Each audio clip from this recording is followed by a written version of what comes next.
Hi everyone, and welcome to another bass singer reaction. Last week, or rather just 4 days ago, I did a video for We Don't Talk About Bruno from Disney's Encanto, movie that came out about a month ago. It's super popular. Apparently there's a ton of great music in it. This is the most requested one I've gotten since doing that last video. I still have not seen the movie. I'm waiting until I'm done with this one, so maybe right after I do this video, I'm gonna go watch the movie. I'm very excited. I keep hearing such good things. But this is Surface Pressure, I guess sung by Jessica Darrow. Now remember, I have not seen the movie. I have not heard this music. This is going to be a first-time reaction and full musical analysis, vocal technique, stuff like that. But remember, I don't know the characters. I don't know the story. So, I got a lot of comments about the plot during my last video, as if I knew it and was just like intentionally getting things wrong. But I have not seen the movie. So, if I speculate about the plot or the characters, forgive me. That's just kind of part of the fun of doing these first-time videos. So that's what we're going to be doing today. Guys, please like the video. Please subscribe to my channel. And if you are getting a lot of enjoyment out of what I do, if you're learning things about music, if I am enhancing your listening experience, please consider donating to my Patreon for as little as $1 a month to get behind-the-scenes access, early releases, access to my Discord server, all those good things. But without further ado, let's jump into Surface Pressure by Jessica Darrow from Encanto. Why would anything go wrong? I'm totally fine. Magic's fine. Luisa's fine. I'm totally not nervous. Your eyes doing the thing. I'm the strong one. I'm not nervous. I'm as tough as the crust of the earth is. Okay. I move mountains. I move churches. And I glow because I know what my worth is. Of course. All right, so a low female voice type, probably alto or maybe contralto. Contralto is a super rare voice type, but it's possible. As you can tell, she has very low chest range here. So let's check and see how low this melodic line is going. Where are we? So we're in E, and we're in E. I think it sounds like minor to me. Give me 1 second. Doing the thing. I'm the strong one. So we have E, G, B. It's E minor, key of E minor. I like we've already got some almost like techno kicks going. I'm interested to see where this song takes us, but I believe she's going down to an E3. Do that there. So usually when I mark a melody, I'll do it the octave down just because that's more comfortable. So I'm singing E2. She's up here on E3, which is very low. I mean, that is a significant low chest note for alto or even a contralto voice type. I'm not nervous. I'm as tough as the crust of the earth is. Okay. I like the little looks that the donkeys give in. They're like, what? And the little side eye emoji there for a second. I'm as tough as the crust of the earth is. Okay. I move mountains, I move churches, and I glow because I know what my worth is. Of course. I mean, hey, where are you going?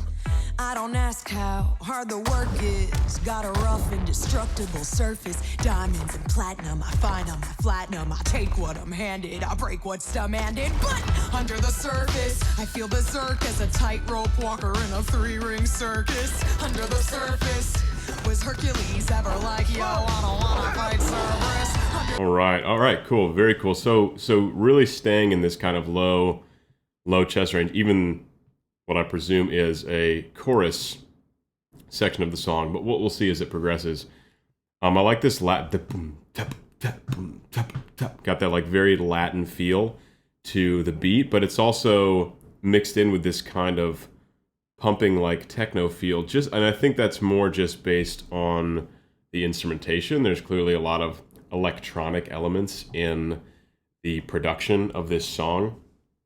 But as far as that, nothing terribly complicated happening so far. We've got a pretty simple chord progression. We're staying in E minor. So far, pretty simple beat happening here. Let's break down what's happening in the beat. as we go into this chorus. The work is got a rough, indestructible surface. Diamonds and platinum, I find on my platinum. I take what I'm handed, I break what's demanded. But under the surface, I feel berserk as a tightrope walker in a 3-ring circus. Under the surface, was Hercules ever like, yo, I don't wanna fight Cerberus? All right, cool. So mainly we've got the kick snare, kind of like that. But we also have some, if you can hear it a little bit, it's not bongos per se, but it is a pitched drum kind of percussion also happening. It's very light in the background. And then also in the background, we have some very high kind of virtuosic flute happening as well, which is covering the very high part of the sound spectrum. So you got these kicks happening, these drum kicks, you know, they're boosting around, you know, 60 to 80 hertz usually is where you can really get a kick drum to hit hard. And then of course the frequencies kind of tail off and go even lower, but where it hits that kind of thump is usually right around 60 to 80 hertz. So we've got that on the way low end, and then we've got this alto or contralto voice happening a bit, I guess, you know, more in like the 150 hertz range, 150 to 200, somewhere there. And then we've got, of course, up in like the thousands of hertz range, these high virtuosic flute, or some kind of flute. Maybe it's a synth or something electronic, but let's keep an ear out for that. I find on my platinum, I take what I'm handed, I break what's demanded. But under the surface, I feel berserk as a tightrope walker in a 3-ring circus.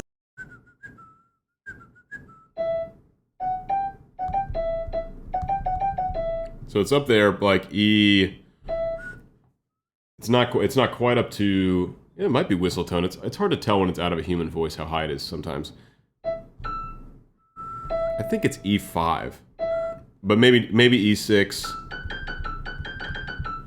Yeah, still in E minor, and I think it's hovering around there. Well, let's go with E5 or E6, and then F sharp and G. It's hovering around that kind of May, Re, Do in the minor key. May, Re, Do. You can listen to that. It's way up high, but it's pretty easy to hear if you're paying attention to it. Under the surface, I feel berserk as a tightrope walker in a 3-ring circus. Under the surface, was Hercules ever like, yo, I don't wanna fight Cerberus? Under the surface, I'm pretty sure I'm worthless if I can be of service. A flaw or a crack, the straw in the stack that breaks the camel's back. What breaks the camel's back? It's pressure like a drip, drip, drip that'll... So I don't know this character at all, but I guess there's a lot of pressure on her to be something, right? She's talking about Hercules, how Hercules must have had all this pressure as well. So that's some important psychology, you know, of just talking about the mental stresses of having responsibility to yourself or to a community or to your family or to an organization, and how those pressures can build and just be really challenging, and to try to feel that pressure to uphold and kind of be perfect all the time. That is something, you know, I've certainly struggled with in the past, and it's a battle I think a lot of performing artists fight. Primarily for people who are new to the channel, I sing opera professionally, and that is a genre where perfection and vocal technique and language and all these things are demanded, and there's a lot of pressure from the industry, and then of course we, the singers, and other people within the industry put pressure on ourselves. So it's very relatable. And a very important message to everyone out there who's going through struggles. So it's really great when Disney, you know, does something real like this. They put some real stuff, some hard stuff, some hard conversations into music that we can enjoy. We can also glean important information from, get some insight from. So, yay Disney! I love you. We love you. Let's just back up and go into this transition. But vocally, and as far as the song is concerned, it's relatively everything that was happening in the beginning of the chorus that I highlighted went through that whole chorus. So now we're going, I guess, what's into verse 2, and we'll see if anything changes. That breaks the camel's back. What breaks the camel's back? It's pressure like a drip, drip, drip that'll never stop. Whoa, pressure that'll dip, dip, dip till you just go pop. Whoa, give it to your sister. Your sister's older. Give her all the heavy things we can shoulder. Who am I if I can't run with the ball? Cool. So, okay, we did get something different. We got a kind of a full breakdown where they took away the kick drum, they took away any other kind of bass element, and they really just stripped it way down. They did something similar a couple times, and we don't talk about Bruno, where they remove elements to, present this contrast section to section. But I love that they did there. So they took away the kick, so it's just mostly like some hi-hats, like and then like some lighter snares. And we're going to go back and listen again and see what's happening there. But it's really nice to have a breakdown, even from a vocal standpoint, from a vocal technique standpoint. The voice was dialed back some. It was actually still in the same register, even perhaps a little higher. But the singer, Jessica, didn't go up into that range by compressing and putting more power into it, which is what usually happens when you go up for high notes or higher notes in your range. It was actually a lighter mechanism. There was a little bit more air coming through the vocal folds. It wasn't as tight. It wasn't a belt, which often you'll expect when singers go higher in the range. It was a much lighter singing mechanism, which was a perfect fit with what was happening in the background there as well. So let's go back. I love that transition. That was super, super cool. We've got everything. We've got this, big cacophony of things happening in the chorus, and then and it just like strips down going into this next section. That'll never stop. Whoa. Pressure that'll tip till you just go pop. Whoa. Yeah, so we've got piano hitting.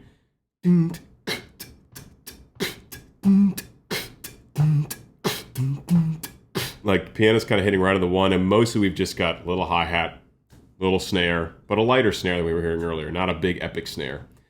And then her voice. It's pretty stripped down.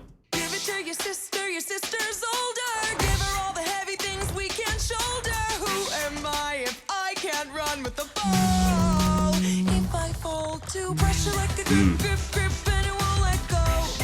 Whoa. Pressure like a tick till it's ready to blow.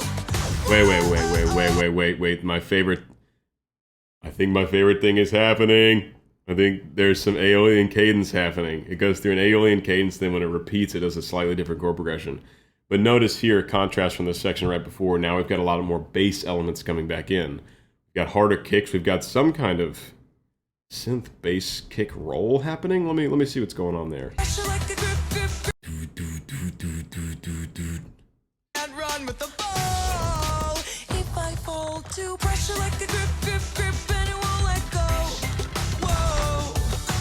Pressure like a tick till it's ready to blow. Whoa. Give it to your sister stronger. See if she can hang on a little longer. Who am I if I can't carry it all? If I falter under the surface. Yeah, they're so they do one Aeolian cadence in the start of that section. Aeolian cadence is when you go in a minor key, or it's actually more, it's highlighted better in a major key, but it's because it doesn't feel as powerful in a minor key because you're not changing the chords. But basically what it means is if we're in E minor, an Aeolian cadence would be C major, D major, E minor, like that. So it's interesting and that's how the scale structure actually goes in a minor key. If you do the 6 chord, it's already going to be major.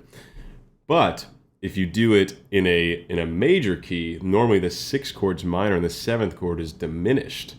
So you do in a major key, say E major, it would be a flat 6 chord major, which is C major there, a flat 7 major chord, D major, and then back to E major there. So it's more expected, I suppose. A lot of dubstep songs, I've even made one like this. I used to produce electronic music. It's pretty common to go, one minor,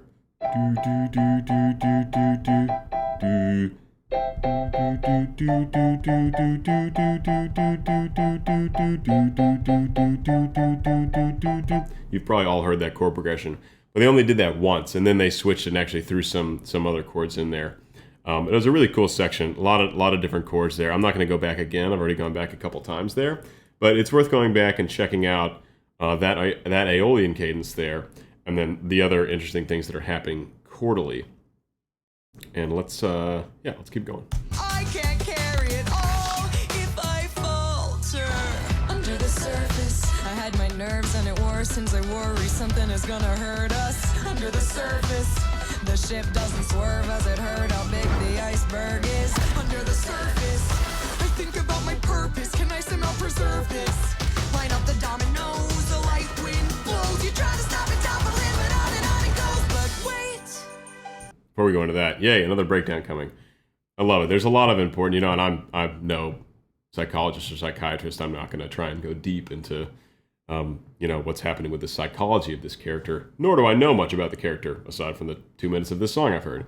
But a lot of important messaging, and I think relatable to a lot of people who feel that pressure day to day or on occasion.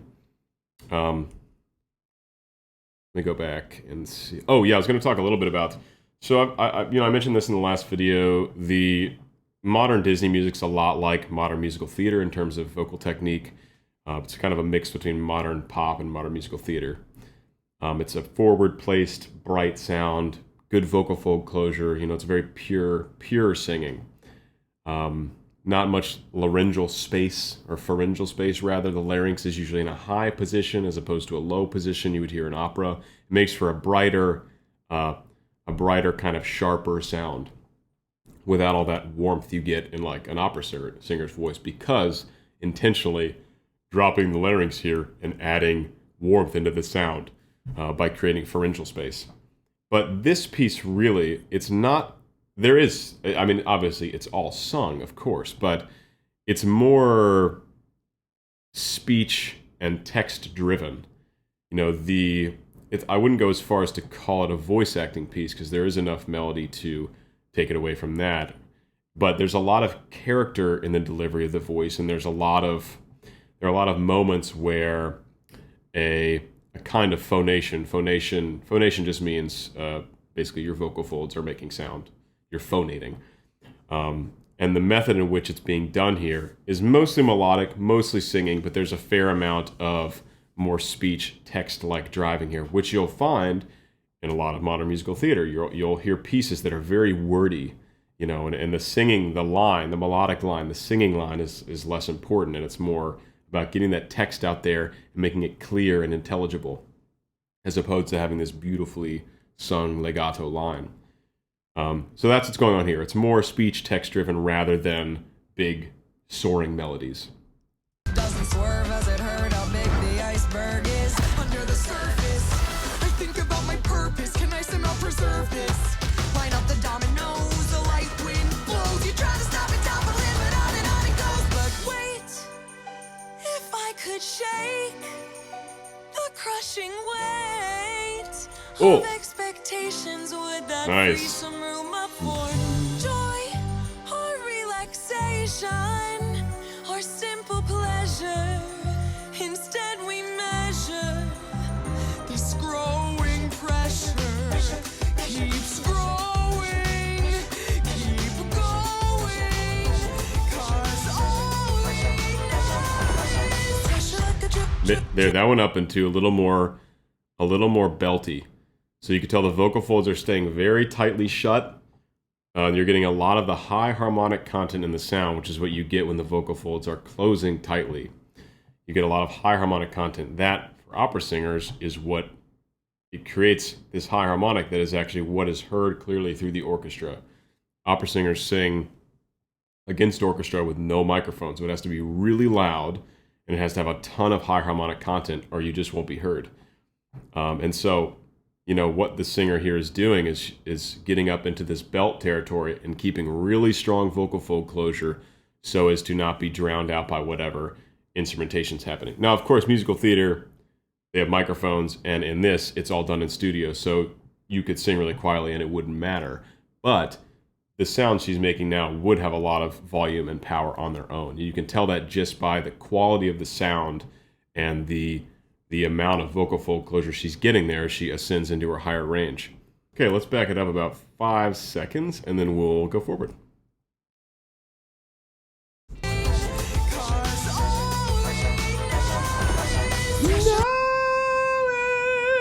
So she's getting good vocal fold closure up there. Ah! What are we up to here? An E, so C sharp. Okay, C5. So the sixth scale degree down to the fifth, which is the B in E minor. So tenor high C, basically. Tenor high C.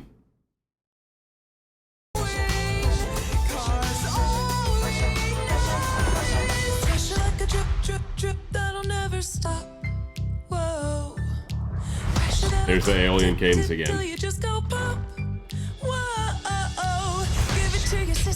doesn't hurt, and see if she can handle every family burden. Watch as she buckles and bends, but never breaks. No mistakes, just pressure like. Wow. So we get that was a really cool breakdown because the last time there was a breakdown, the bass completely stripped out and then came back. This time we had that do. What was even happening there? We kept the bass line in there during that breakdown. It was pretty much just her voice and then the low bass thing happening.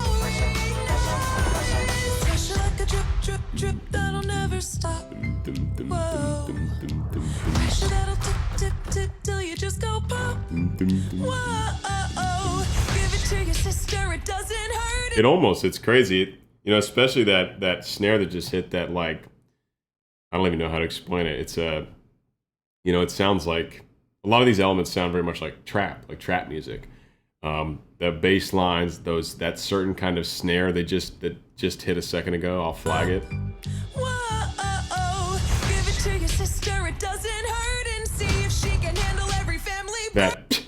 That's like a very trap-like snare, often used. Very interesting. Just there are a lot of different kinds of elements here, and also the difference in musical structure and everything between this one and We Don't Talk About Bruno is just like that. It's just like there are just so many different elements musically going into this one movie, and just over the course of 2 songs, and who knows how many other styles are used. So very, very cool and very creative writing from Disney there. Watch as she buckles and bends, but never breaks. No mistakes, just pressure like a grip, and it won't let go. Whoa. Pressure like a tick, till it's ready to blow. Whoa. Give it to your sister and never wonder if this ain't pressure would have pulled you under. Who am I if I don't have what it takes? No cracks, no breaks, no mistakes, no pressure. Ooh, man, what a strong ending there.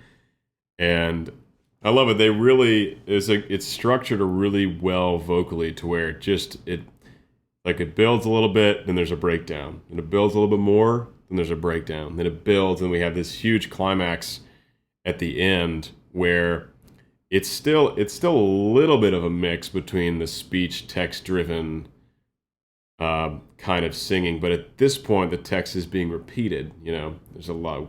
I believe what's being said here has already been said, so there's a little bit more focus on the voice now. There's a little bit bigger singing. There's a little bit more melodic line. There's a lot more belting happening, which is what you get at the end to climax most songs in musical theater, and even a lot of pop songs. There's big belting when the writer wants to make a song its most intense, basically. That was a really good finish. Let's just go back and listen to that final section one more time, uninterrupted, and we'll call it a day. She buckles and bends, but never breaks. No mistakes, just pressure like a grip, and it won't let go. Whoa. Pressure like a tick, till it's ready to blow. Whoa. Give it to your sister and never wonder if this ain't pressure would have pulled you under. Who am I if I don't have what it takes? No cracks, no breaks, no mistakes, no pressure. Awesome. So the big difference there at the end, just in terms of, one, we have more vocal power coming through. We also have a ton of really high piano chords happening, which you don't hear all that often. I mean, I'm talking like way up, like way up there, like very high piano happening. And there was some brass. I believe there was also some legit string, some orchestral, really just kind of creating this huge wall of sound. But then, of course, the way it's mixed, the way it's engineered, we still keep that voice nice and present. So we still hear our singer nice and clearly. We still get all the text while all this sound is happening basically right behind it. And there are ways in audio engineering to make elements sound farther back in the mix or farther forward. They did a great job of keeping the voice nice and forward so it doesn't get drowned out by everything else happening. Keeps a nice clean mix. So very cool, guys. Very great song. A lot of important messaging. Please, if you enjoyed, please subscribe to the channel, and look out for many more. I'm hoping to do a lot more Disney in the future because people seem to really enjoy it, and it is some of my favorite music. So, yeah, I will see you guys next time. Bye-bye.